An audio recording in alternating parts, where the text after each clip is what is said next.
Thank you, everyone. Welcome to our session. I'm very thankful for all of you that are joining the panel.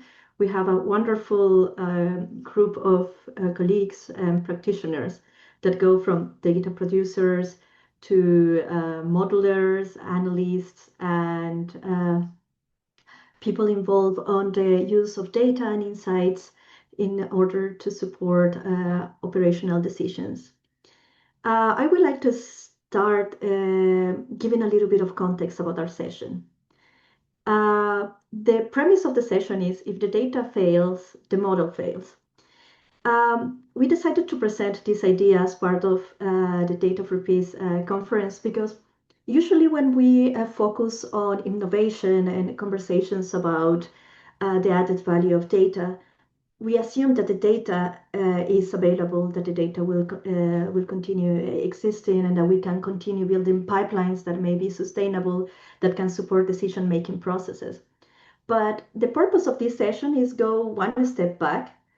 We are starting by assuming that one of the most difficult parts when we work with data is to transmit the data into insights that can push to action, can inform decision makers in order to take action.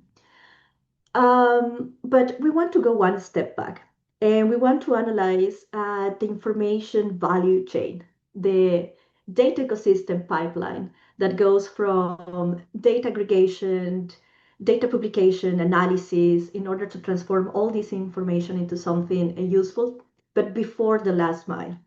Because what I want us to analyze and to talk about is about this information value chain and the strongest and the weakest links that we have. I would like to start as well setting up the scene saying that publishing data is quite expensive and almost all the conference, and all the conversations that I have been hearing lately turn around the funding and budgets and how do we need to do more with less. So I think that is a very interesting way of starting the conversation because we know that funding is one of the limiting factors. However, we also know that just in 2025, around 68.7 million people were internally displaced by conflict and violence worldwide. We know that there is a lot of initiatives trying to use data in order to inform early action, early warning systems, even in the context of conflict. And this is why we have bring together this group of panelists today to discuss all these topics and to discuss the data value chain, how data publishers, data analysts, people working in forecasting and modeling and practitioners can come together and improve this system of systems that inform a lot of decision making processes within the UN system, in the humanitarian sector, and in other areas as well. So thank you everyone for joining. We are going to pass the floor to our panelists. We are going to start with our colleagues from ICLED. Leonard, please introduce yourself through your work.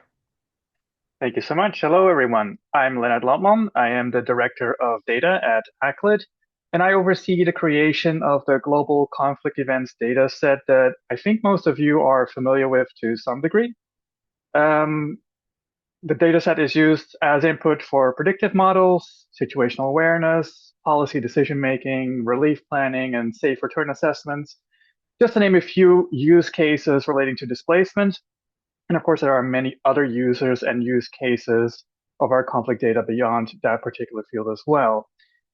What you're perhaps less familiar with is how the data are made and how we manage to sustain it given the challenges in the international environment, more conflict, less funding, and reduced open information flows. These are issues that all have been brought up numerous times during this conference already. So our data is created by our very human resources, going over locally tailored sets of open and closed sources to capture conflict-related events. We use a mix of international, national, and local news, NGO reports, curated social media sources, information from our local networks, and partners and stringers. So on this panel, our dataset is listed as the start of the displacement modeling pipeline, but In reality, it's just another step building on others. We rely on an ecosystem of open information, which has been hit hard by the funding cuts and is experiencing tighter controls such as government repression of civil society and more constraints on open flow of information, such as the commodification of information incentivized by the retreat of public funding from the ecosystem. Now, these are a lot of different topics we could get into, and I hope we do so during this panel, hoping to show you how ACLED dealt with these challenges and also what that means for the data downstream. Thank you, Leonard. I think that was an excellent introduction. Ben, could you please introduce yourself through your work? Yeah, sure. Hi, everyone, and thank you, Maria Teresa. I'm working at Conflict Forecast. For those of you that don't know, we're a forecasting platform generating forecasts of armed conflict and violence at UCDP, with UCDP data at the national level, and then a suite of different forecasts at the admin 2 level using both ACLED and UCDP data. So here I spend most of my time kind of processing a raw newspaper text corpus of 11 million articles.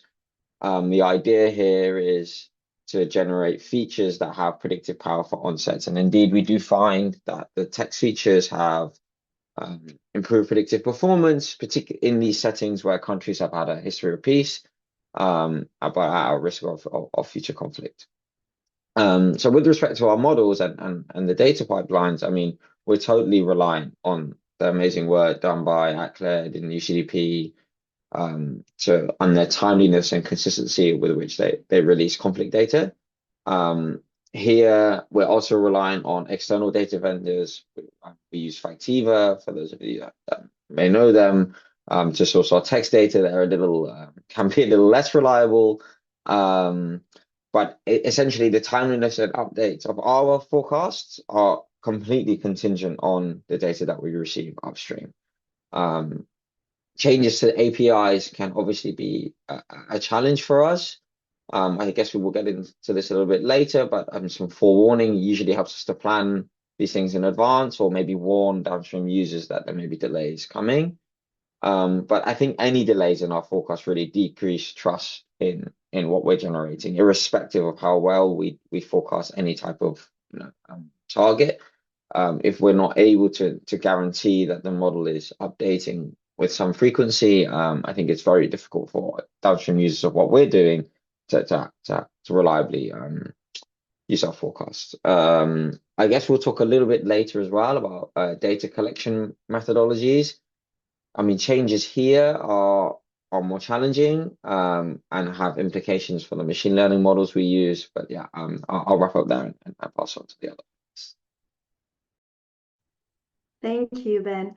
There are very interesting points that you flagged, like trustworthiness, timeliness, predictability. Thank you for that. Now we are going to give the floor to Anya. Thanks, Maria Teresa. Hi, everyone. So my name is Anya Palm. I work at the UN's World Food Programme in the Food Security and Nutrition Analysis Service, and they're specifically in a unit that focuses on early warning and forecasting.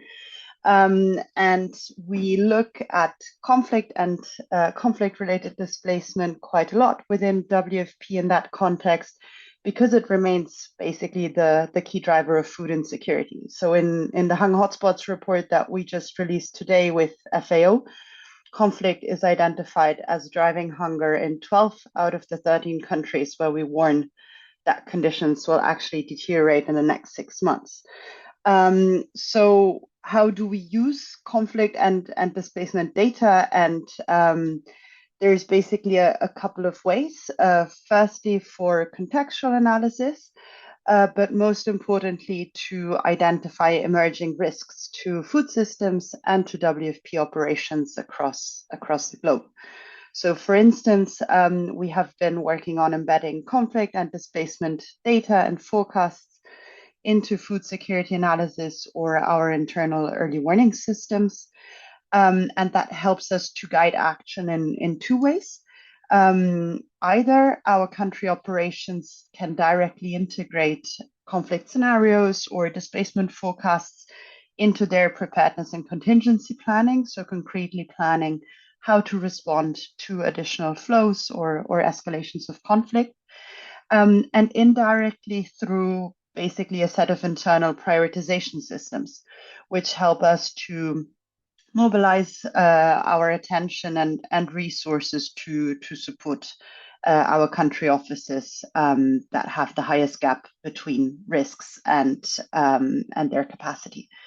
So for all of this, we really rely on and work with basically everyone on this panel. So great to be here and happy to bring in a bit more of the end user perspective into this conversation. Thanks, Maria Teresa. Thank you, Anya. Very interesting points that you flag, as well as being as internal displacement being an important driver of risk of food insecurity for populations, and the importance of prioritization with data, right? How the data at the end can be translated into actual decisions that have an impact on the populations in need. Thank you so much for that. Now, I would like us to stop a moment and to think about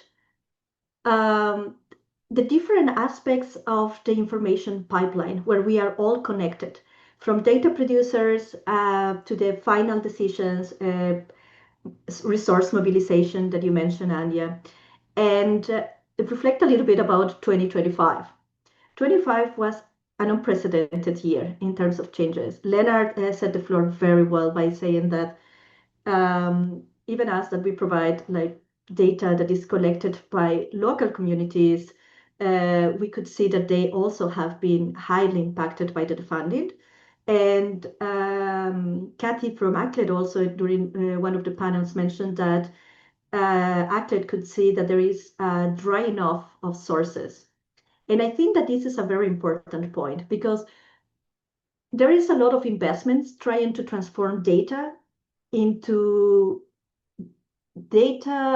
products that can support early action, early warning systems, anticipatory action mechanisms and frameworks. But when we talk as well about innovation and the promises of AI or innovation, sometimes we can lose the focus on what matters at the core of all these decision making systems, that is the data. And the data landscape is changing a lot. Would you like to say something about what do you see in terms of data dryness or the drying off of data, Leonard, that would be very important for the people listening this panel to know? Quick question, like Ronan, did you have a chance to introduce yourself? Sorry, thank you, Leonard. We are skipping a very important person in the panel. Maybe before we go to the question to Leonard, we can start with you, Ronan, and you can introduce the amazing job that you and your team do at DRC. Yeah, and no worries. I know we have had some connectivity issues, and you can see I don't have your nice background, colleagues, but thanks so much. So I'm Ronan, working as a global data analyst with Danish Refugee Council, and for some years now we have been working on displacement forecasting. About 7 or 8 years ago, we started this work with IBM, trying to predict displacement at the national level 1 to 3 years into the future. I have my colleague Bo online, who has been leading on this excellent work. And most recently, we have been focusing on where we can try to predict with a certain degree of accuracy how displacement is going to evolve at the subnational level 1 to 3 months into the future to support anticipatory action efforts. We do this building on the excellent work that ACLED is doing around conflict data and WFP around food security, IOM and IDMC around displacement data, and so many more excellent open sources that actually allow us to do this work. Beyond that, we have now moved into a phase of actually trying to to connect this data, the forecasting part, with actual operational response. So we have combined our approach around modeling with also a community level intelligence system where we work with at-risk communities trying to identify what are the signs and indicators that tell us that displacement or conflict might be arising at those specific granular levels in the coming weeks or months. So we have combined both these systems, we have defined thresholds, and we have also set contingency plans that are linked to specific actions and pre-allocated funding. So when our forecasts and when our community intelligence information tell us that that conflict or displacement might be arising in the coming weeks, then we are ready to disperse the funding and actually implement activities to support at-risk communities. So of course, in all this process, we are highly reliant on the availability of data, on the timeliness of it. So also very happy to be in this panel to discuss and make sure we can keep this chain working. Thank you. Back to you, Maria. Thank you, Ronan. I really apologize for skipping such important introduction. I think that you flagged very interesting points about the work that you have been doing in DRC, and I would like to also highlight the added value of all the work that you have been doing over the years with the displacement foresight model, the head model, and I think that you bring a lot of interesting insights to this conversation by being in the middle, like a little bit of data producers, modelers, and also in contact with operation decision makers, right? I think that this is a very good transition to go back to the question about the drying off of sources, sorry, that we were trying to talk about. I would like to go back to Leonard and to Ronan to ask you about some reflections about the data landscape, the access to open source information that we rely on for the analysis that we do, what happened in 2025, and if you can give us some reflections about how that impacted your work could be very interesting. And Ben, also please feel free to jump in if you would like to contribute here. Let's start with Leonard. Thank you. Yeah, so of course, we saw a reduction of information available to us as we saw the aid funding cut across the globe, but also support for journalism in funding, but also like the openness of countries to allow journalists to do their work has reduced. And for us, it means that the sources that we rely on, for example, started reporting fewer events. They couldn't venture as far out into peripheral areas, or they changed their editorial policies to report on less on contested topics that include, for example, rebel activity, or they ceased operations entirely. So we've had to adjust and add more sources to our monitoring to ensure that we still maintain the same kind of capture. So a lot of checking and replacing of existing sources and new sources. But also we've had to be creative and tap into new sources of information.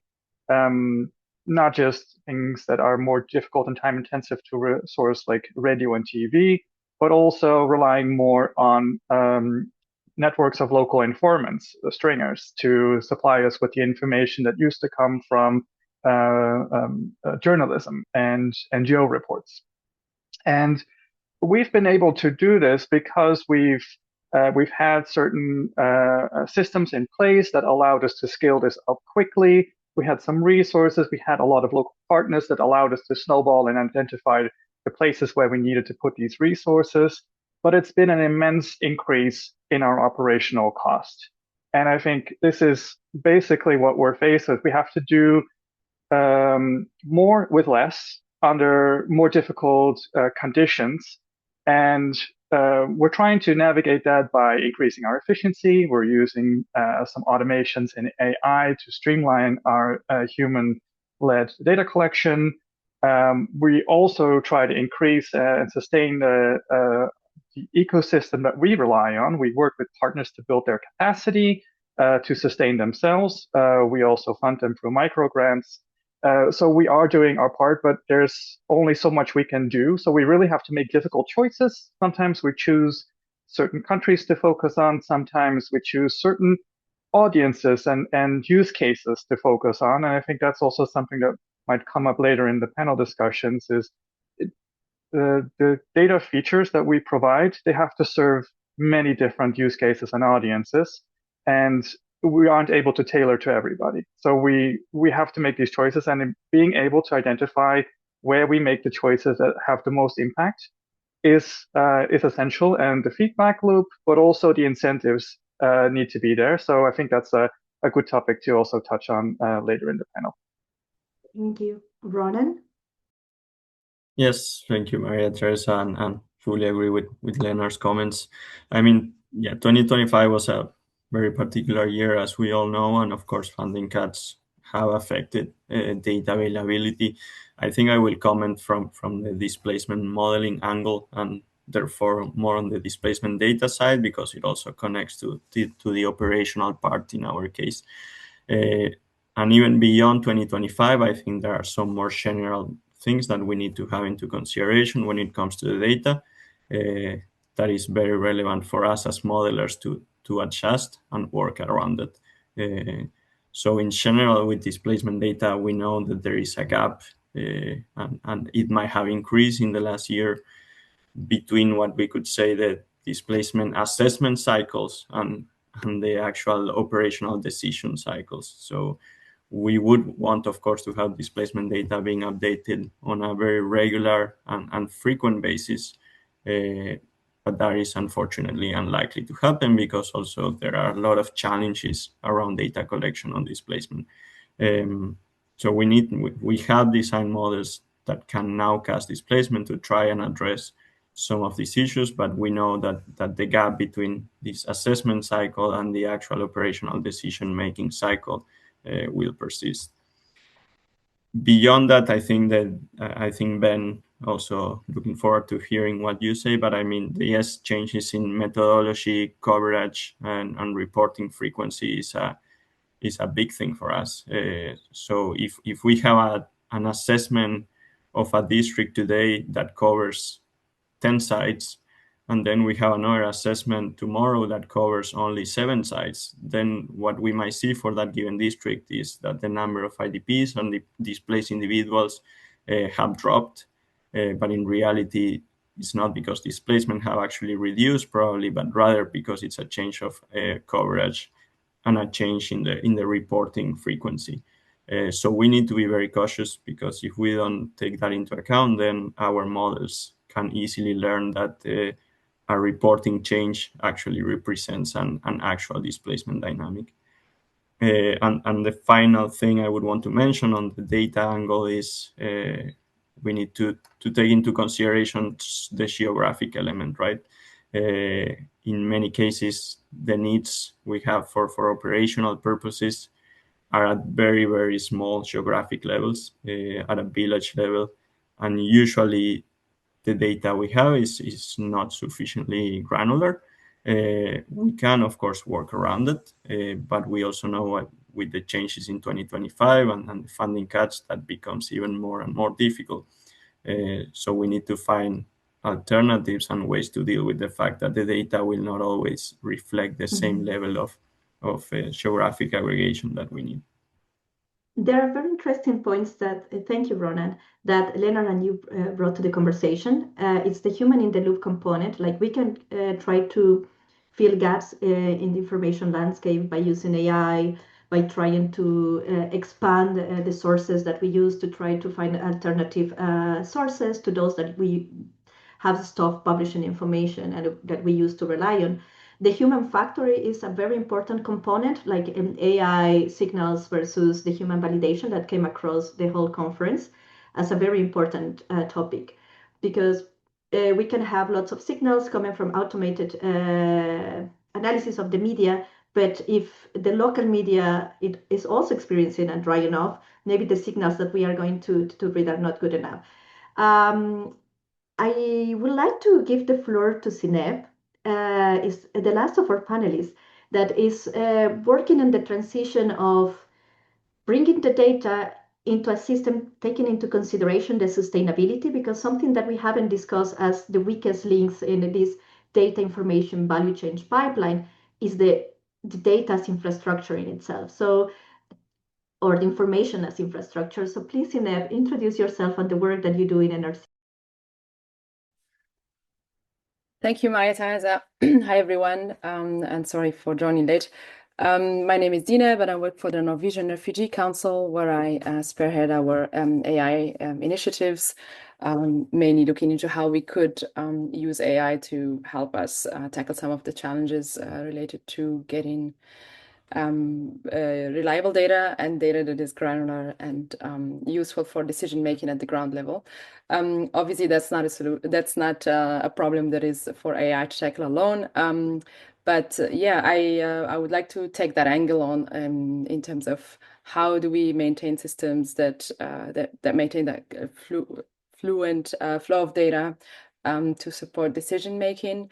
One thing that really comes to mind is that often data in our sector is taken for granted. And then really in the last couple of years, we hear a lot that there's so much data, there's too much data. We have data, but we don't really have data at the granularity and in times and space that's useful for decision making and at the operational level, really thinking about the decision makers that are at the forefront of responding to humanitarian needs.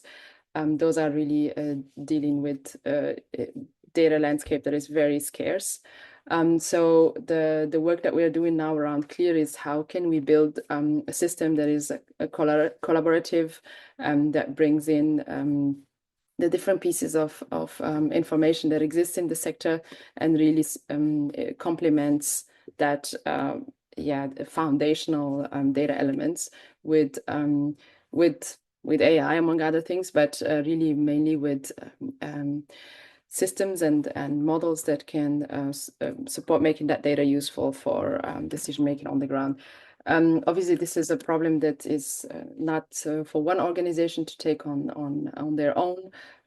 However, in the past, we've seen that these initiatives happen in silos and very much organizational focused rather than ecosystem focused.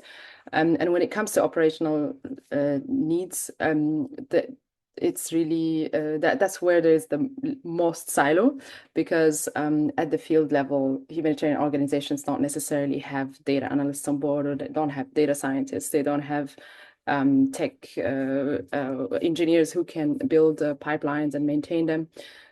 So that's really the problem we're trying to solve for. How can we help a continuous flow of information to that last mile where it's less supported? And yeah, one of the we had made the assumption that there is already enough data, so we went out there and just tried to build pipelines that pull in this data. But we very quickly realized that when it comes to data quality, we're pretty far from getting the quality that is needed. And again, that the fact that some data streams had to be scaled down or cut for some months or weeks, and then suddenly you just don't get any data, and we have to compensate always with I mean, there isn't much we can do with synthetic data when it comes to humanitarian data, honestly. Like it's not, we are not at a level where we can amputate those data gaps.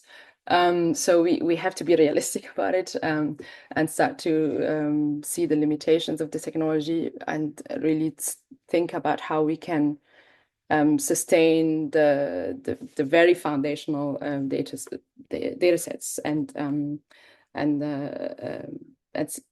the people behind those data sets, because it's really not that data doesn't exist in the void. It requires people that maintain it, that maintain its quality, and as we talk more and more about localization, also if we want to bring in the community aspect to this to these analyses, we have to build the systems and the channels that would take in community input structure it, make it actually useful for any models.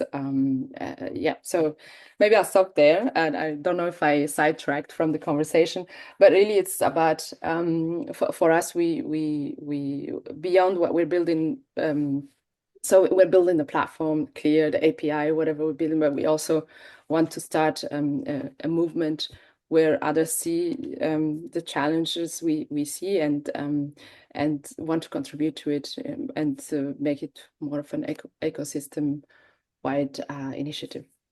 Yeah, back to you, Marita. Thank you, Sinef.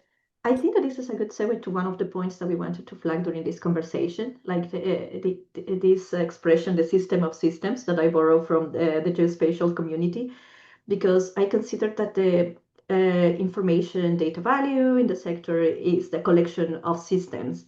But at the end, we all have the same purpose. Like we get all together trying to transform data into actions that can support populations in need, right?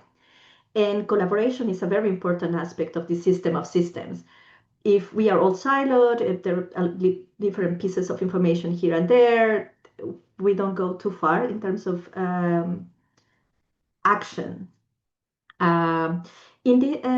Before we pass to the next questions, I would like to open the floor to the panelists and ask you, from your perspective, what do you think that are the weakest links in this data information pipeline?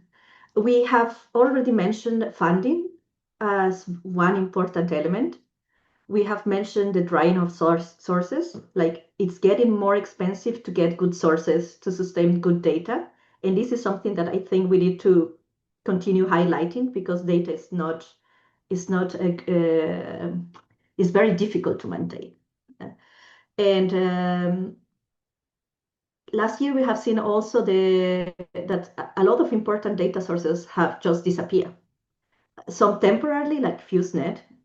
We are lucky that it is back online, such an important data set. But other data sets like NOAA are just disappearing. What are your thoughts around this reflection? Like, from your perspective, from the work that you do, what do you think that are the weakest links in the data value chain pipeline? I'm happy to go. I would say, I mean, from my perspective, data literacy is a challenge. But that is also probably me not able to go from, to kind of compromise and meet. Oh, sorry, Anya, I dive straight in. Yeah, that you need to meet someone, you need to develop this. Someone said it on a panel yesterday, this shared vocabulary and shared language, and this can take time. This is not something that happens in a week or a month. It takes time where, like you say, if I'm working in my siloed modeling space and the decision makers are working in their siloed, decision-making space, then it will be very difficult to develop this shared vocabulary. I think that also might be a bit of this is kind of my own humble opinion, but I think there might be a misnomer of the idea that kind of forecasts are real-time, updated, and able to inform people, on literally, in conflict zones. Someone gave an anecdotal story yesterday about being crossing the South Sudanese border and crossing into Uganda. And I don't see, I think even in like AI hype, I don't see a situation where you would have models updating in real time at that level. I would almost argue that we live more, well, at least for me, I live more in the strategic space than the operational one. And I think where it's helpful for policymakers and us to think about is like, what is your decision space? And if you live in the operational world, yes, you can ask us questions about our models and where they might be useful. But truthfully, I would say that we are more helpful. So a lot of the work we do with the FCDO, they have these kind of quarterly global risk assessments, and that clearly is a use case for a model where you get a quantitative assessment that builds on top of all the qualitative work that their country officers do. Yeah, sorry. I think that's a very controversial point, like the timeliness of the data, because timeliness means different things for different people, and as it was mentioned before in the panel, like we serve different use cases. So that's a good segue to Anya. Maybe you would like to. Yeah, continue. I think I want to build on what Ben was just saying. I mean, I think besides kind of like all of the issues around timing, granularity, uncertainty, etc., there is a certain misalignment of outputs, and that's not, you know, anyone's fault. It's also simply a consequence of different mandates, different ways people operate in the space, right? But so, for instance, within WFP, kind of like a forecast can only be useful if it helps answer an operational question. So it's how many people, when, where, because that's what allows you to start planning before new needs materialize. But the challenge is therefore not only if a model is kind of like theoretically good, but whether its output is directly usable within our decision chain, because otherwise, and that's what kind of like myself and colleagues spend most of the time with, is trying to translate basically what does it mean for us internally, right? So if there is a forecasted conflict escalation, what does that mean for food insecurity? And it's not such an immediate causal chain that is super easy to deconstruct and have data points for. So I think it's really also a question of how this is built, and that's why I think the most positive experiences we have had is when we've started building a model together with kind of like an expert domain organization, but clearly defining from the beginning what is actually the question that we want to try to answer, at least, right? Or have elements to answer with, because I also agree with Ben, it will never give us the final answer. So it's also a question of how organizations build the information into their decision chains and their systems, which necessarily need additional steps. Could I just do quick 20 seconds? Yeah. So I mean that's great, Anya, and I think that where you say how many people where when, it's like, okay, great. Now we can actually think about, you know, it's a very clear, concrete question that you have, where I can also go away and think about, oh, okay, these are the types of things I would rely on our forecast for. These are the types of things I wouldn't. Where you have these kind of ambiguous, vague, you know, oh, this is cool, this is like a cool product. Like, what can we do with this? It becomes much more difficult to kind of. And the other thing I would say is I think we should do more to borrow across disciplines. So I think like supply chain and logistics and operations research are using forecasts purely as an input to a decision-making module. They don't.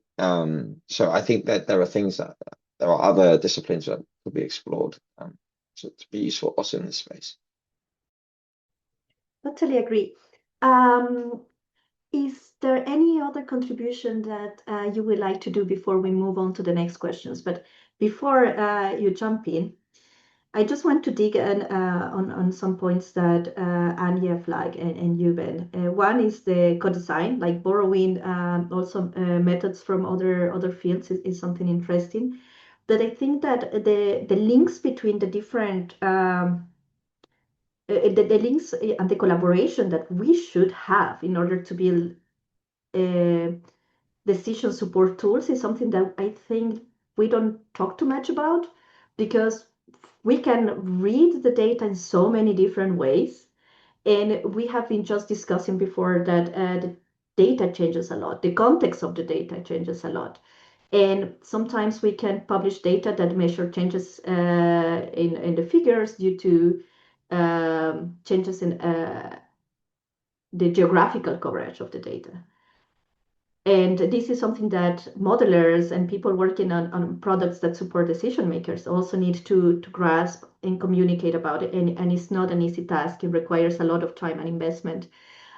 Is there something about the weakness that this data value pipeline has, or something else that you would like to flag before we move to the next part of the conversation?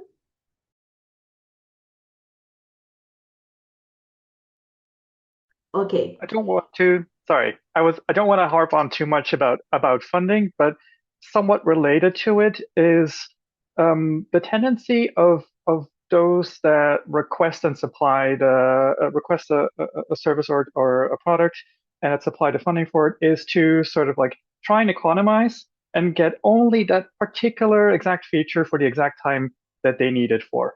And what that creates is an increased cost to produce it. You have to start up processes. You're creating duplications, inefficiencies. And it may also ensures that others who were sort of like benefiting secondarily from the fact that this was funded now also don't get it. So we basically get a lot fewer benefits for a minor cost saving.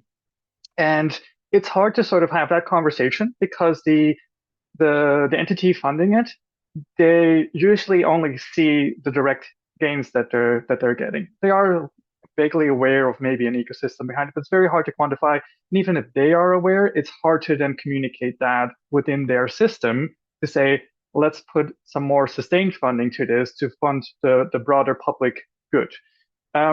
So I think that's a weakness that we can't really show how interconnected the ecosystem is and what the effects are. We can only show it when it breaks down, when things disappear and when things stop working. And then it's already too late for some because some projects are lost and cannot be restarted.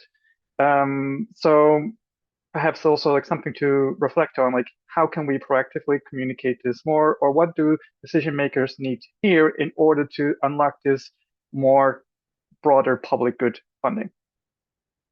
Very good point, Ronan. Yeah, I think the colleagues cover everything pretty well, and I 100% agree with all your points, Ben, on data literacy, Anya also on how we design the systems and how they link to each other. So I think I might be touching a bit on the sustainability part as well if I start answering this question too much. But I do think one of the components, and I'm probably thinking back about some of the discussions we had yesterday, is also about the role of the local partners and the role of the communities at risk in co-designing some of these systems so they can see how the data, the information actually speaks to them and to their realities. And another very important aspect in my view is the integration. So we have been speaking about integration from a few different perspectives. Something that I still find challenging is we don't have just one system of systems. We actually have many system of systems, right?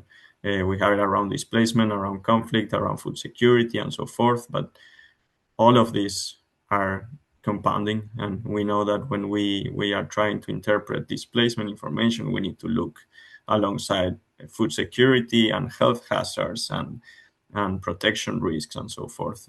So it's not just about having one system of systems, but also making all of them speak with each other. And I think a lot of organizations are trying to make efforts toward that, but there's still a long way to go.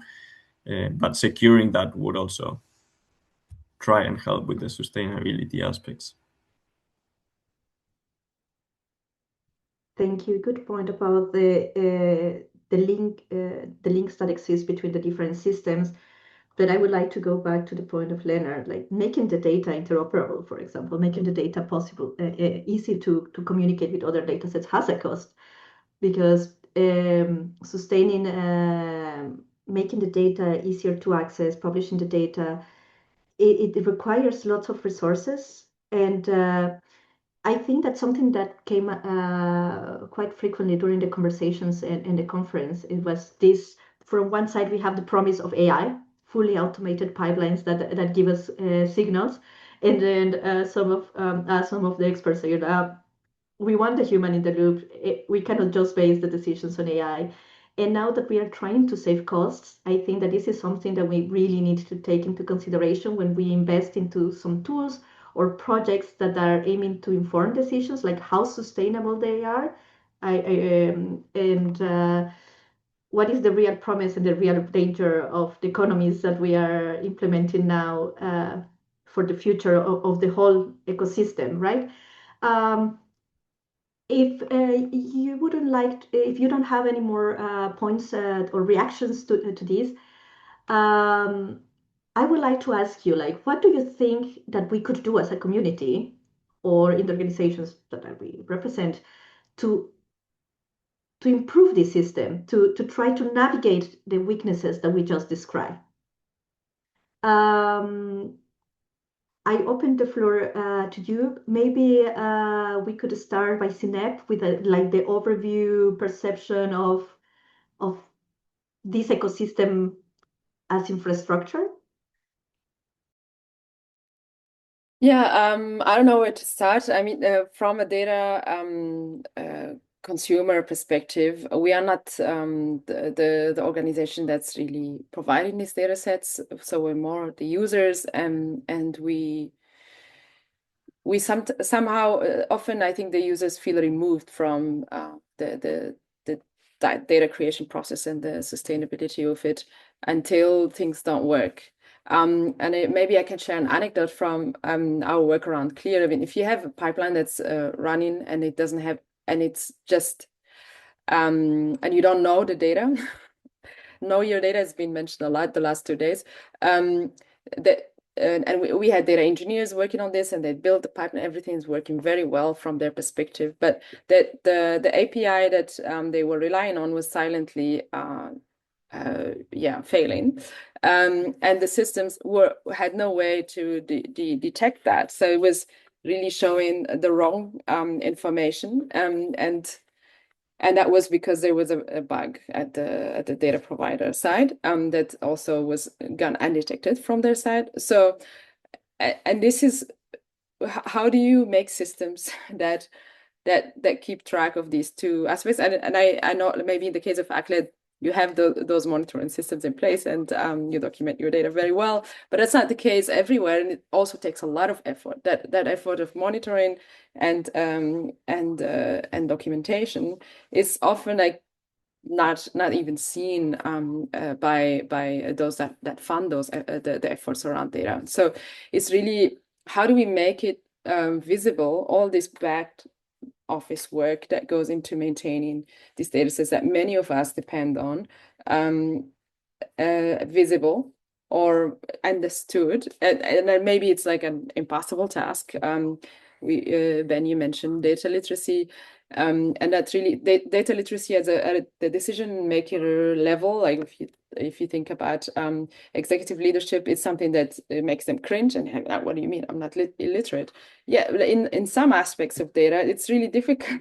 We cannot give computer science classes to leadership, and we don't have to do that, but there still needs to be a way where we can communicate about this work that goes under that's just not visible, and it's very much necessary for this for this data to be any useful, so to have any impact on the ground. So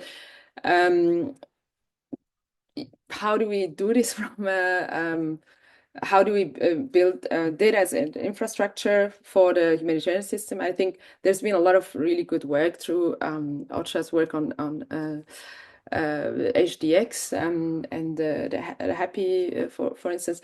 But there is very few APIs in the sector that are maintained, that are providing these key data sets in a standardized format, in a way that is also like that the information is shared in a reliable way, in a structured way that all the different applications, including AI applications, can consume without the interaction. And especially if you're using AI systems, that they would not flag these anomalies unless they were explicitly programmed to do so, and it's most of the time they are not. So we can, of course, AI can help a lot, but without investing in those data systems that are very much foundational, we are just it's not gonna make the cut. And I think unfortunately more and more I also had a question the other day from somebody from a country office.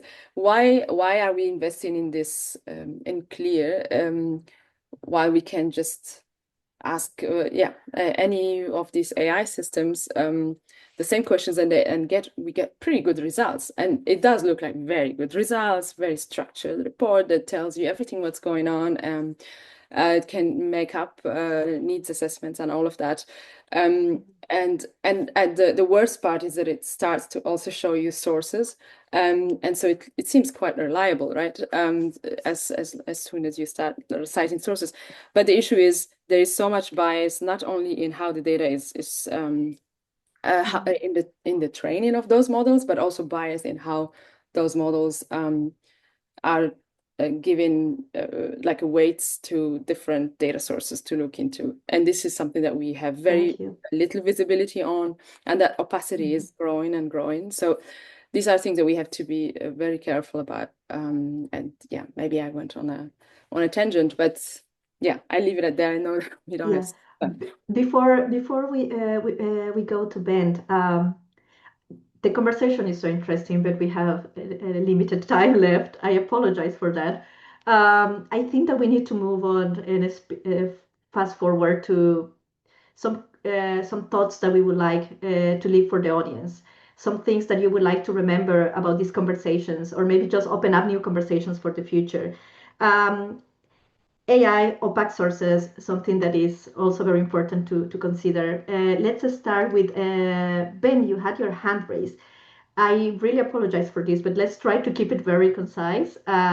Key messages that you would like the audience to remember from this conversation, please. Yeah, sure. I mean, I would say the main message really is, I mean, I don't want to make up again, like, like a plea for and bring up funding again, but I really think that ACLED and UCDP, I mean, Leonard mentioned that they have their own sources, but I would let Leonard do his work. And for us, and I think for the whole conflict community, without ACLED and UCDP providing conflict data, I mean, forget about all the other data that we get. I mean, these event and conflict data sets are really the kind of core of what so many of us are doing downstream.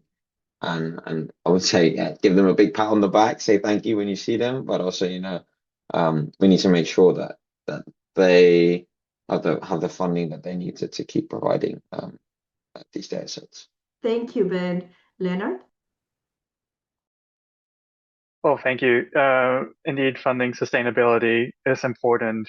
I really want to make a call for also looking at the broader picture when providing sustainability for the ecosystem and thinking long term. And that really, the cost that you put in right now really pay forward when you invest in long-term projects that benefit the broader public and not just the one single use case. There's so many things that we at ACLED, but also at the other data programs and model projects can do if we get a little bit more leeway and a little bit more funding to serve the broader good, not just the one specific use case.